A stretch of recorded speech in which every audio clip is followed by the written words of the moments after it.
Happy birthday to baby. Yeah. It was a quiet evening in a suburban neighborhood, one that looked just like any other. Lawns were trimmed, porch lights flickered on at dusk, and the slow hum of family life drifted from house to house. No one could have predicted the horror that was about to unfold within the walls of a modest family home. In the heart of that house lived a mother, her husband, and their children. She had recently made a decision that would change her life and the lives of her children forever. Her husband had been arrested on serious charges. Despite his troubled past and the danger he potentially posed, she scraped together the money, pooling every resource she could, to post his $10,000 bail. Perhaps she believed in redemption. Perhaps she clung to hope. Perhaps she simply wanted her family whole again. But within hours of his release, the man she brought home would commit an unspeakable act. In a moment that shattered the fragile illusion of safety and love, he turned on his own family. One by one, he took the lives of all their children, his own flesh and blood, leaving behind a scene so devastating, first responders would later describe it as the worst they had ever witnessed. This is not just the story of a crime. It's the story of trust betrayed, of a system that failed to see the warning signs, and of a woman who will forever carry the weight of a decision that no one should ever have to make. This is the story of a mother, a husband, and the children who should have been safe in their own home. To understand how this tragedy came to be, we must first look at the family behind the headlines. Before we proceed, hit that subscribe button now. Join our community where we analyze true crime cases to extract life-saving lessons. Turn on notifications so you never miss these crucial insights that could save lives. They were a family that, from the outside, seemed typical, perhaps even unremarkable. The mother was described by neighbors as kind, quiet, and devoted to her children. She kept to herself but always appeared attentive and nurturing. Her children, ranging from toddlers to school-aged, were often seen playing in the yard or riding their bikes in the driveway. Their laughter once echoed through the neighborhood, a sound that now haunts those who remember it.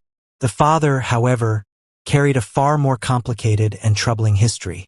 He had a known criminal record and a documented pattern of violence. Prior arrests for domestic abuse, threats, and other volatile behaviors painted a portrait of a man who battled deep-seated rage and instability. Some in the community had seen signs: tense body language, loud arguments behind closed doors, and sudden disappearances. But like so many stories that end in heartbreak, the signs were scattered, overlooked, or rationalized. Still, there were moments when the family functioned like any other. They celebrated birthdays. They attended church. They posed for family photos that now feel haunting in retrospect. Frozen moments of normalcy before the storm. In many ways, the mother was caught between love and fear. She had stood by her husband through past storms, believing he could change, that their children needed their father, or that things weren't as bad as they seemed. It's a narrative familiar to countless victims of domestic abuse. A cycle of hope, denial, and survival. She was doing what she thought was right, what she thought would hold her family together. But within that choice was a growing shadow, and no one could have known how close it had crept until it was too late. The turning point came with an arrest. It wasn't the first time he'd been in trouble with the law, but this time, the charges were more serious, more urgent. There had been another violent outburst, this one severe enough that it couldn't be ignored or brushed aside. Authorities stepped in. He was taken into custody. For a brief moment, the house was still. The mother and children had space to breathe. While behind bars, the legal system weighed the case. Prosecutors presented their concerns, but the law has its limits. Bail was set at $10,000, a sum that, in the eyes of the court, reflected a compromise between the presumption of innocence and the potential risk. It was not an uncommon amount for similar charges. It did not raise alarms within the system. But for the mother, that number wasn't just a figure, it was a decision point, a fork in the road. $10,000. It might as well have been $1 million. She didn't have that kind of money sitting in a bank account. Few people do. But family members were called. Friends may have chipped in. A bondsman likely stepped in to cover a portion. And somehow, she managed to gather what was needed. We don't know exactly what went through her mind. Was it love? Loyalty? Fear? Hope? Perhaps all of them at once. Maybe she thought the worst was behind them. Maybe he promised to be better this time. Maybe she wanted her children to have their father home for just one more day. What we do know is this: she paid the bail. She opened the door. She let him back in. And the moment he stepped back into that house, the countdown began. What happened next unfolded with a chilling swiftness that still defies comprehension. He had been out for only a short time, mere hours, perhaps a day, when the unthinkable occurred. There was no warning call to the police. No signs that anyone had escaped to sound an alarm. No cries heard by the neighbors. What took place inside that house happened in silence, behind closed doors, with only the walls bearing witness. The details, as later revealed by investigators, were horrific. One by one, the children were murdered. Each of them, innocent, unsuspecting, trusting, fell victim to the very man who was supposed to protect them. They didn't run. They didn't fight. In all likelihood, they didn't even understand what was happening until it was far too late. The mother, depending on the timeline as pieced together by authorities, may not have been home. Or maybe she was and survived. Either way, the sheer brutality of the act left even seasoned detectives shaken. First responders who entered the home after a welfare check would later describe the scene as something they would never forget, something that would follow them for the rest of their lives. When the news broke, it spread like wildfire. Father kills children after being bailed out by wife. The headlines were brutal. The grief was immediate. And the questions, so many questions, raged louder than any attempt at reason. How could this happen? Why didn't the system stop him? Why did she post bail? But by then, it was too late for answers. The children were gone. The home had become a crime scene. And the mother, once the center of a family, was left in a vortex of grief, shock, and unfathomable regret. A lot of questions remain after the murders of 2 children and their mother. One boy remains in the hospital. And as the 8 News Now investigators first reported, the killer was on house arrest. And the head of one local nonprofit says this tragic story deserves more of a community response and accountability. Investigator Vanessa Murphy with the story. Marvin Patterson was on house arrest, facing charges of sex crimes against children, when Metro Police say he killed his daughter, stepdaughter, and wife, and also shot her son, who remains in the hospital. If he had been in jail, none of this would have happened. Where he was supposed to be. I don't think they should have let him out at all.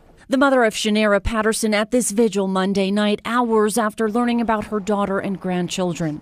As the 8 News Now investigators first reported, Patterson's bail was initially set by a substitute judge last October at $100,000 with high-level electronic monitoring. She also ordered him to surrender his passport and stay away from children.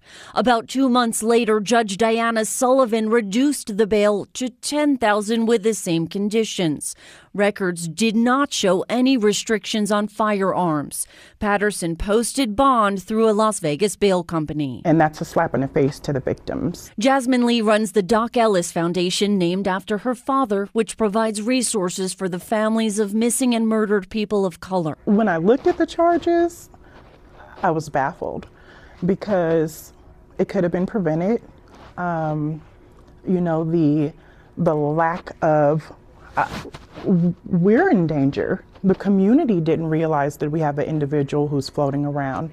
That bothered me. No comment from Judge Sullivan. Clark County District Attorney Steve Wolfson says his prosecutors argued against lowering the bail, while Patterson's defense attorney Brett Whipple points to this bail motion, which states Patterson had a good relationship with his wife and the children. The 8 News Now investigators also obtained Patterson's criminal history. In addition to the 9 felony charges he was set to go on trial for in April, there are several other arrests listed, the most recent in 2005, along with a warrant for failing to appear in court. We need to sit down and we need to have a conversation. We need to talk with Metro. We need to talk with the individuals that are working in the judicial system. We need to hold this judge accountable and understand why she did what she did and how do we make sure that that does not happen again. It is unclear why Shanera Patterson and the children were with Marvin Patterson on Monday. However, court records show she had recently been evicted. Lee says more organizations need to come together to help families in crisis, and more accountability is needed in the judicial system to avoid a tragedy like this. Vanessa Murphy, 8 News Now. Vanessa, thank you. And today, a food truck fundraiser to help raise money for the family. The owner of Trap Wings says he knew Patterson and her children and wants to do his part. In that single moment, an entire world ended. Not just the lives of the children, but the hopes, the birthdays, the futures that would never be. A house once filled with laughter was now quiet forever. In the days that followed, grief turned to outrage and then to reckoning. The father was quickly apprehended and taken into custody, this time with no possibility of release. He was charged with multiple counts of first-degree murder, one for each life he had taken. There would be no bail, no deals, no misunderstandings about the gravity of his actions. The justice system, slow to act before, moved with grim certainty now. Prosecutors vowed to pursue the maximum sentence. The case was open and shut, yet the damage was already done. Courtrooms filled with reporters. Victim impact statements were prepared. But nothing spoken within those walls could bring back the children or make sense of the horror. The trial, if it even proceeded, was a formality. The community didn't want justice, they wanted answers. Meanwhile, the mother, at the center of it all, faced a grief so vast it could not be named. There were no words for what she had lost. Her babies, her home, her identity as a mother, all gone in a single irreversible moment. Family and friends gather. They describe Shanera as a loving mom and friend, and her girls as just the happiest little girls. I treated them kids like they was my own. An emotional night after Monday morning's tragedy. 5 people shot, 4 dead. The family clinging to their light in the darkness. This was not supposed to happen. Jamesetta Bernuti remembering her 34-year-old daughter, Shanera Patterson. She was sweet, kind, do anything for you. Shanera's sister, Michaela Bernuti. She was there no matter who you was, how long she knew you. If she had it, she go give it to you. Michaela describes her nieces, 14-year-old Keziah Cone, 6-year-old Zamira Patterson. Duty, that's Zamira. She was sweet. Like, she was the most innocent child I ever met. Like, she didn't have a mean bone in her body. Keziah was goofy. She loved to draw. Their brother, Derek Jr., recovering in the hospital. He's still fighting. We praying for him. And he go pull through. He's strong. Our 8 News Now investigators uncovering police records showing the gunman was accused of child sex crimes and was on house arrest. If he had been in jail, none of this would have happened. Where he was supposed to be. I don't think they should have let him out at all. For now, the family sending up their love and prayers. Lauren Negretti, 8 News Now. Now, Metro confirms Patterson was on house arrest and forced to wear an ankle monitor. Our 8 News Now investigators discovered he was let out of jail after Judge Diana Sullivan reduced his bail from $100,000 to $10,000. But he was still ordered to stay away from children. And on top of that unbearable weight, she carried the crushing burden of her own decision. She had posted the bail. Though she had not committed the crime, public perception was swift and unforgiving. People asked why she didn't see the danger, why she didn't protect her children. But how could they know the full story? How could anyone understand the years of emotional entrapment, the psychological toll of abuse, the endless rationalizations victims make to survive? She became a symbol of failure, of trust misplaced, of systemic breakdown. But she was also a victim, though few were willing to say it out loud. A victim of a man who manipulated her. A victim of a system that allowed him to come home. A victim of love twisted into fear. Her house was no longer a home. Her name was no longer her own. She was cast adrift in a sea of loss, and everywhere she turned, the world demanded she carry the blame. As the dust settled and the news cycle moved on, deeper questions began to surface. questions that extended far beyond one family or one horrific night. At the center of the discussion stood the bail system itself. How could a man with a known history of violence be released so easily? How could a mere $10,000, an amount that doesn't even cover a year of rent in many cities, unlock the door to such devastation? Critics called it a failure of policy, a fatal loophole in a system that often prioritizes efficiency over safety. Supporters of bail reform pointed to this very case as a warning. Dangerous individuals can and do slip through the cracks when risk assessment tools are insufficient, when warnings go ignored, when bail amounts are treated like routine paperwork. And yet, others pointed to something even more insidious, something harder to see and harder to fix: the invisible, cyclical nature of domestic abuse. This wasn't just about legal thresholds. This was about trauma, manipulation, and power. In so many abusive relationships, the victim is made to feel like the only person who can save the abuser or stop the violence. Love is weaponized. Guilt is sharpened like a blade.